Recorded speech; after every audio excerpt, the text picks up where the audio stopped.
car was even celebrating.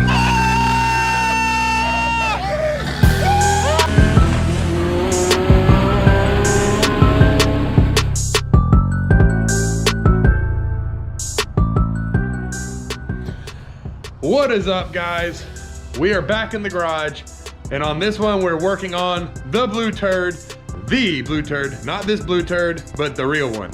So just yesterday I got the motor pulled all the way back out, got it sitting on the ground right here, and what we got to do today is we got to take this thing completely apart.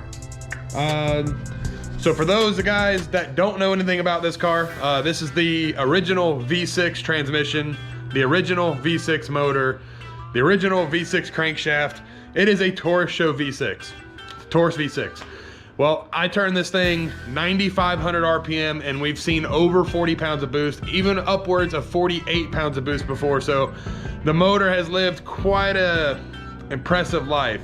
So we need to go through it, check all the bearings, check the crankshaft, make sure everything's good. I'm gonna take you guys along with it, and I'm gonna show you guys what you need to look out for when you start pushing a motor to its limits. Let's get it.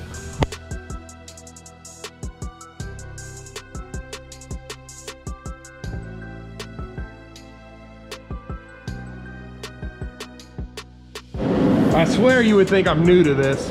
Big oof! Using my cordless ratchet to get one of these bell housing bolts, and literally just like was pulling the bolts out and forgot that there's not enough room for a cordless ratchet in here, and now it's stuck. It's not gonna come out. So we gotta pull all the bell housing bolts out before I can get my cordless ratchet out. Big oof!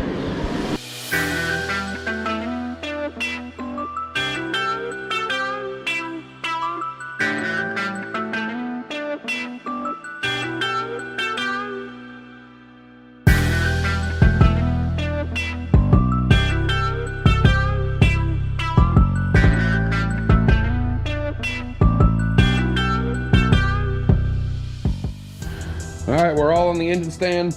I'm gonna roll this thing over, and I'm really only concerned with kind of the bottom end of the motor. The thing ran perfect. I'm not really concerned with the top, but if we see any signs, you know, we'll dig a little deeper. But for now, we're gonna go ahead and pull off the front accessories and get access to the oil pan so we can take a look at all the bearings. All right, now we should be able to get the oil pan off. Come on, baby.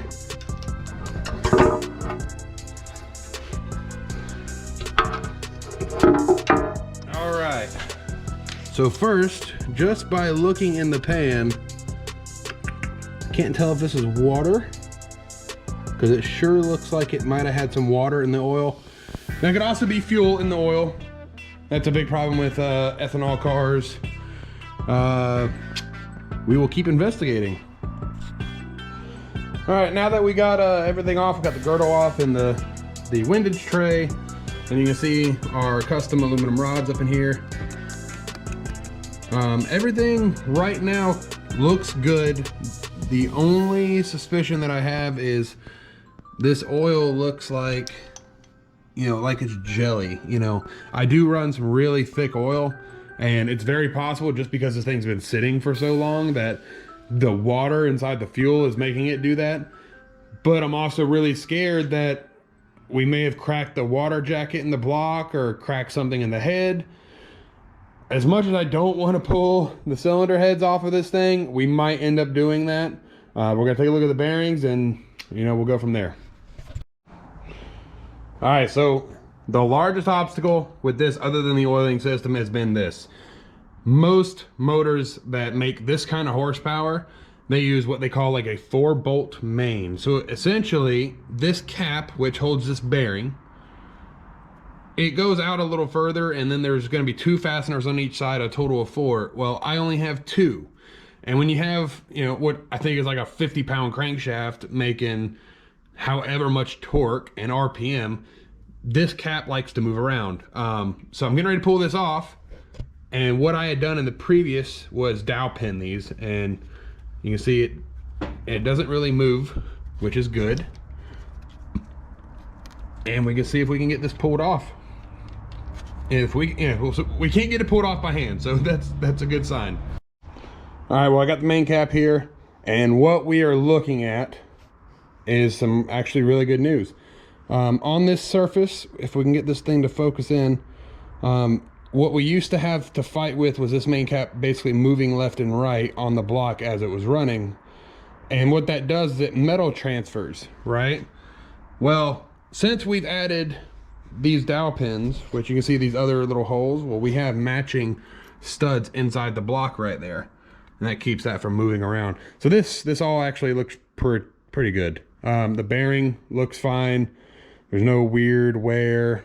It's got some stress marks on it, but really this is fine. This is great.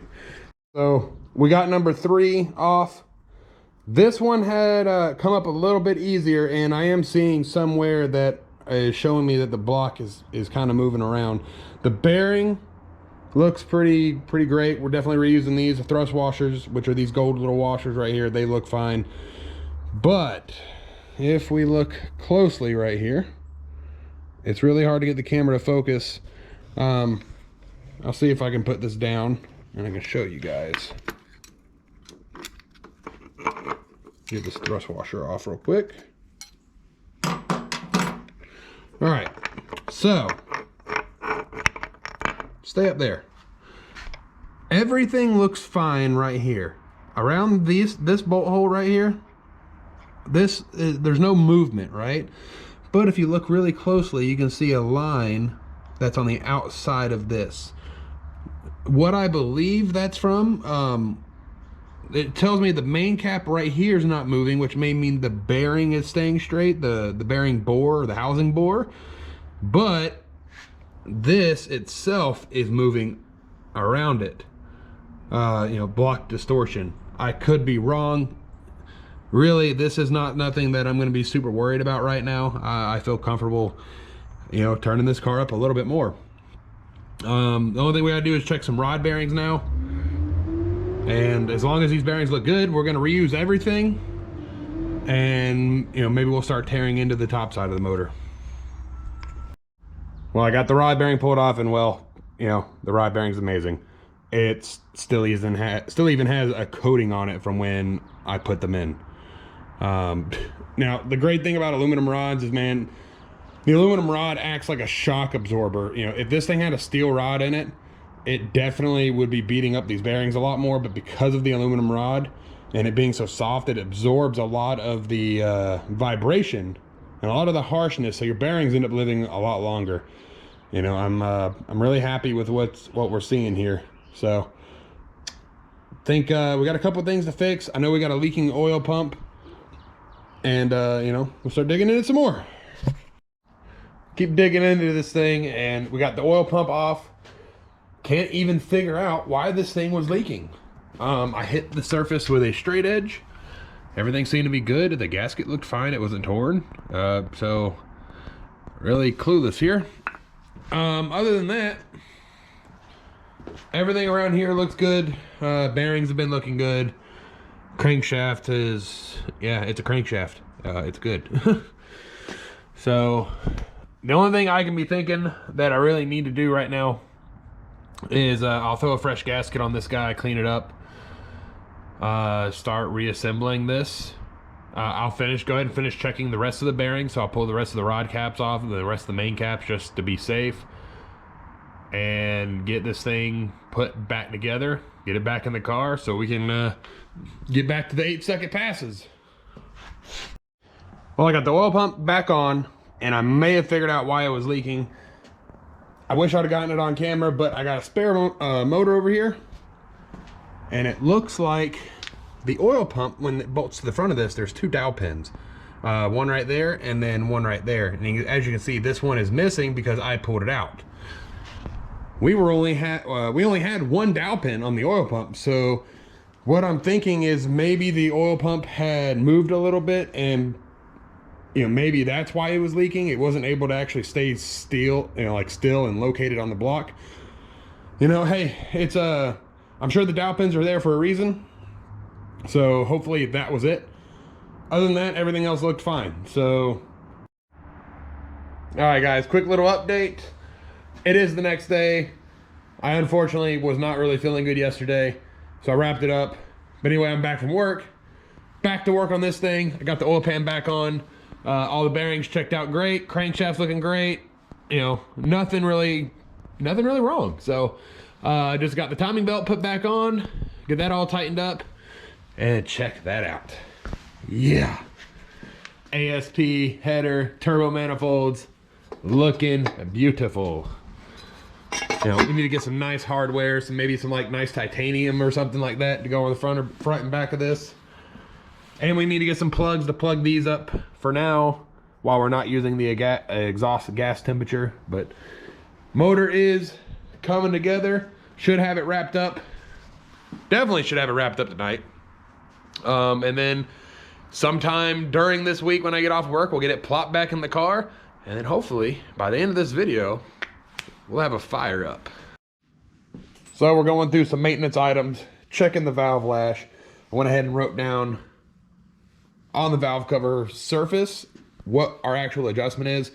And what I have learned is that this front, I had two exhausts that were a little too tight that we had to loosen up, which is really important because your exhaust valves will expand so much and your valve clearance will expand so much with the amount of heat that this thing generates. So getting those too tight is definitely a bad thing. It's a way to burn a valve really quick. I already adjusted this side.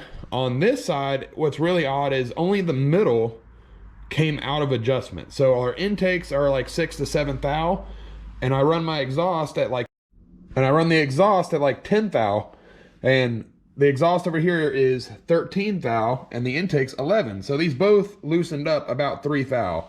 I don't really have an explanation for that. Maybe this cylinder is generating more heat and things are loosening up and moving. But we'll be able to find that out later with the exhaust gas temperature bungs that we put on. All right, guys, we're back on it. It is the weekend, and we now have 2 days till our car show. So we got to get this thing in the car. We got to get it started. But I've been adjusting these valves. I'm going to go ahead and show you how I exactly adjust these valves. So let's get to it. This valve is the last one that I have to do. It measured 13 thousandths of clearance. I like to tighten this up to about 10 to 11 thousandths. It's not really out of spec enough to where you have to worry about it, but we're in here, we might as well fix it. So let's do it. All right, guys. So our first step here is we need to take this valve, this shim right here, that's spinning underneath here. We need to take this shim out, right? We need to tighten this thing up 3 thousandths. So I got our little hook here. We're going to take it, put it underneath the cam, and we are going to press this down. So we are pushing the valve spring and the valve down. Then we're going to take our little holder and we're going to slide it in to keep this valve depressed. Just like so. Now, once that we're depressed, we're going to use like a little screwdriver, put it in that little hole, and we're going to pop that shim up, use a magnet, and we should be able to just pull it right on out. Now, it might be tight in some areas. You may have to play with it, just like that. Now this shim has a number on it. You see right here, this is 2575. So we need to tighten this thing up 3 numbers. We call it 3 numbers because we need to go from 13 thousandths to 10 thousandths. So we're going to increase this shim size by 75 thou, or not 75 thou, but basically 0.25 times 3. So 2575, we're going to be looking for a 2650 shim. So I got a big box of shims, grabbed a 2650. I always put the number side facing down because that way you don't wear the number off and you have no clue what that shim is later. Use your little magnet to get that thing set in place. And then you can use a pocket screwdriver to press it down inside of its seat. It's kind of hard to do with the camera in the way.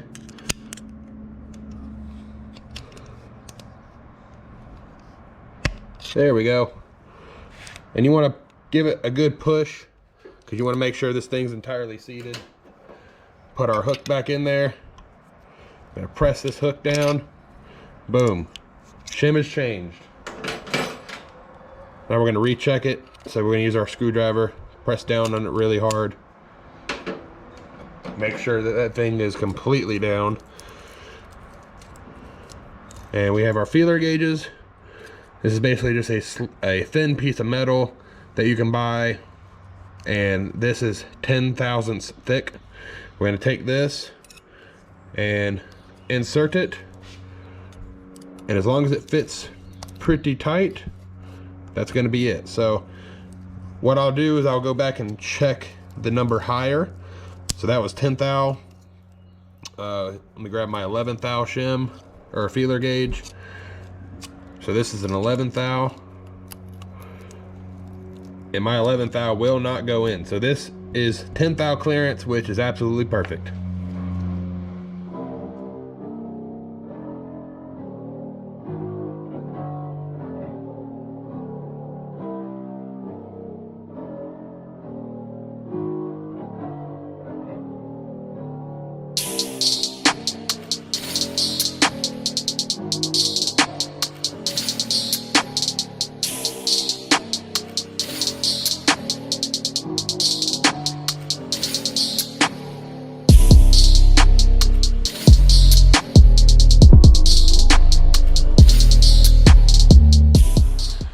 Guys, I have been building this same platform and this same motor for over 10 years and it never gets old. Would you just freaking look at it? Just look at it.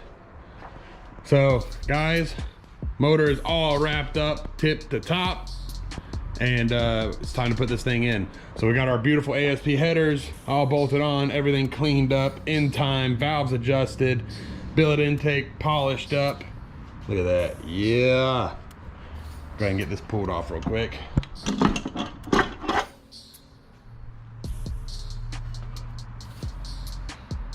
Big, large runners. Guys, this plate right here was made by ASP Headers, the same person who made our headers. So, hell yeah, man. Now, all we gotta do is pop this thing in the car, wire a few things up, and man, I think we're gonna get a fire out of her, so let's do it.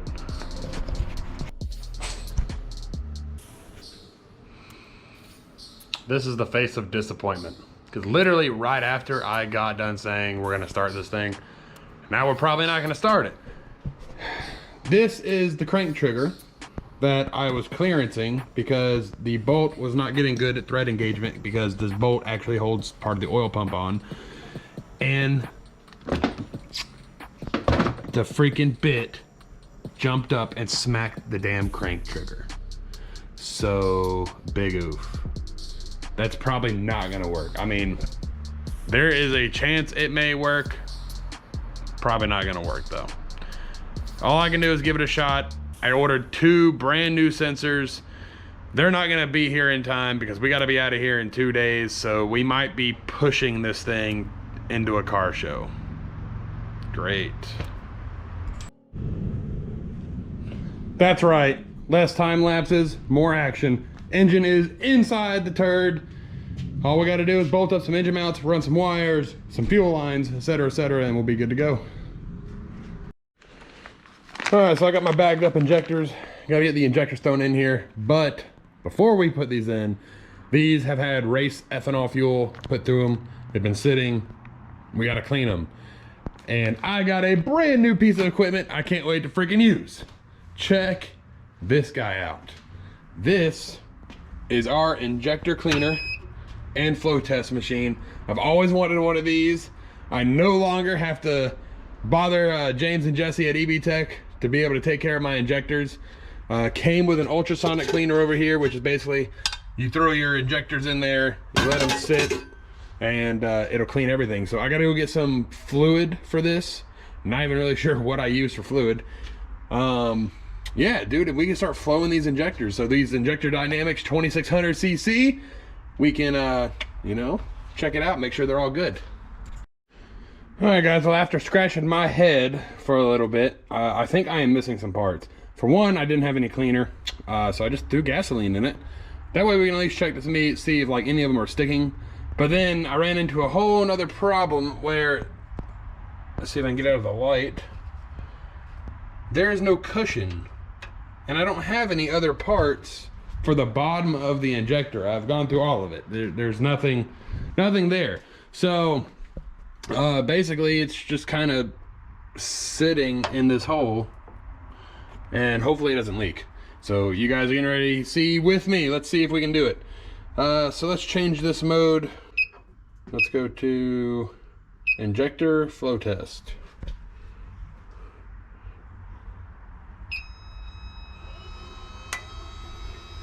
Get my finger on the stop button just in case. Ha! I already know what I did wrong. Da-da-da. Probably need to hook that up, right?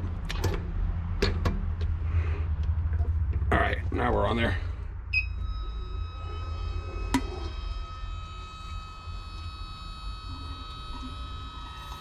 Hey!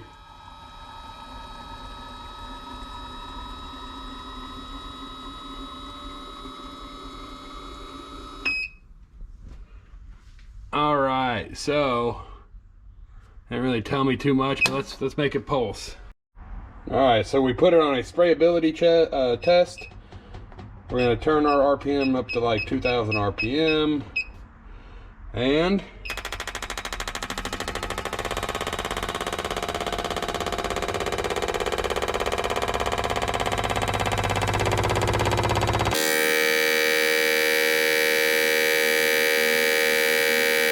alright, let's stop the test. You know, all in all, I'm pretty happy with that. So we got this left one over here at 90. We got this one at 95, this one at 100, this one at 97. So really, probably because of that bar right there and where it's being fed, I bet you these are pretty much perfect. I think this is tolerance within the machine. The only thing we need to check now is a leakage test. So we'll drain this, and then we'll pressurize this rail up to probably 50, 60 PSI, something like that, and make sure these things are not leaking.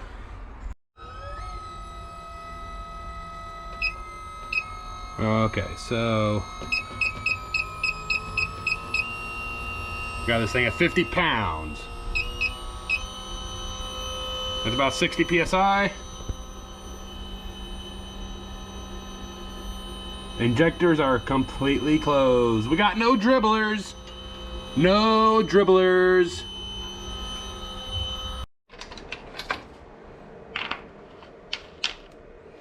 All right, boys. Well, she's got oil in her.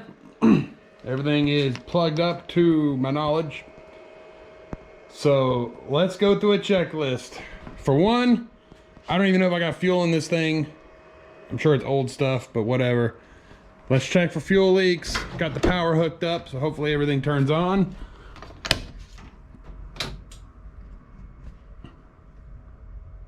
There we go. All right, we got power. Fuel pump.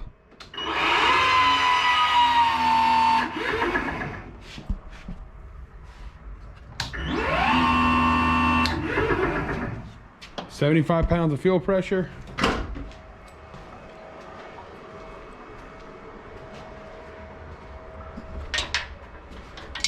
We don't see no leaks.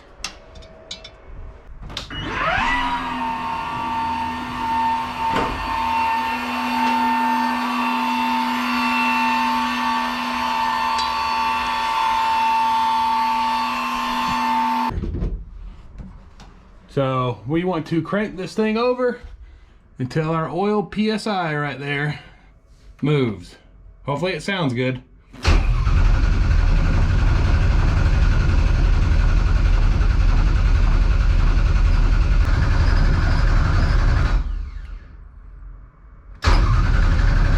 There we go.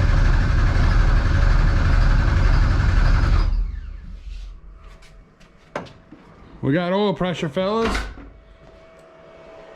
Make sure we got nothing on the ground. Looks good. Now, remember, we had a big oof with the crank trigger, so we're not even really sure if this is gonna work. But if it does start, I'm going to shut it off fast. I can't let this thing run. It is really late, and we're open header because I have not finished the exhaust.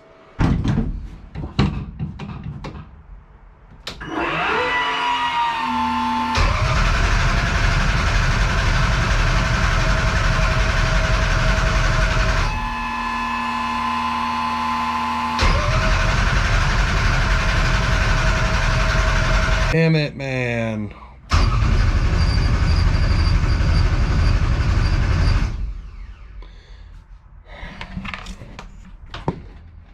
Guys, you can't say I didn't try.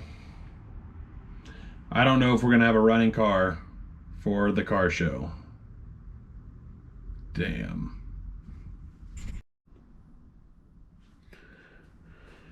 Well, I hate to end it off like that. Looks like we're not getting a fire out of the blue turd tonight. But I promise you on the next one, we will hear this thing run. I just need a new crank sensor. But I'm going to wrap off this one right here. Guys, thank you for watching. And on the next one, you're going to see us go to the largest car show of my entire life. The car show actually is going to last about 2 to 3 weeks long. Can't wait to tell you guys exactly what it is. So on that one, we're gonna end it off here. So thanks for watching. Hit the subscribe button, hit the bell icon. Catch you on the next one.